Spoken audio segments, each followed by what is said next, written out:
Aujourd'hui, je voudrais vous annoncer l'arrivée d'une nouvelle rubrique, d'une nouvelle playlist sur cette chaîne consacrée aux médicaments et aux dispositifs médicaux. Alors pourquoi? Qui n'a pas dans ses tiroirs ou dans la pharmacie de sa salle de bain? Ben oui, c'est souvent dans la salle de bain, non? Les pharmacies. Bref, qui n'a pas des reliquats de traitement? Des blisters inachevés?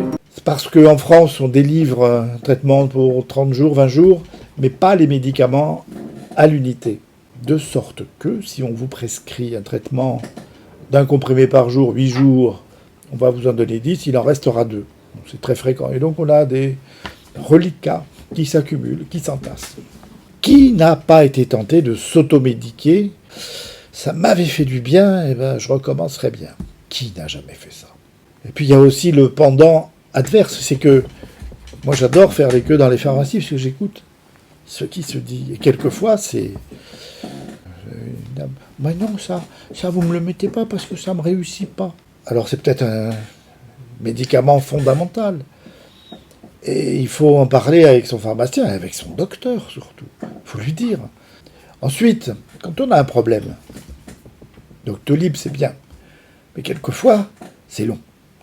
J'ai l'exemple d'une amie qui a eu un problème, de deux même. J'ai 2 amies.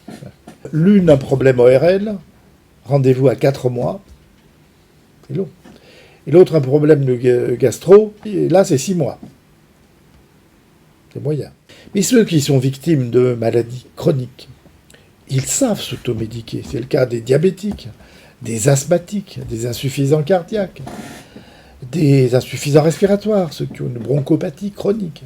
Ils savent à peu près le moment où il va falloir modifier leur traitement.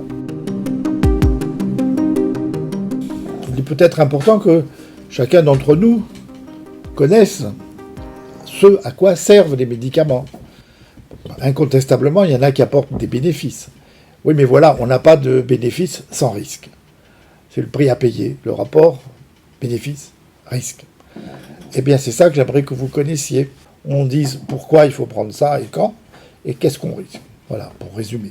Alors attention, je ne dis pas qu'il ne faut pas aller chez le docteur. Je ne dis pas qu'il faut se passer du docteur. Surtout pas. Autant encadrer des pratiques qui, je le sais, sont plutôt fréquentes. Qu'est-ce qu'on appelle dispositifs médicaux? Ce sont les aérosols, les sprays, même les vaccins, entre les deux. Et il faut savoir bien les utiliser aussi. Puis on ira tout doucement, parce que ça, c'est une autre histoire.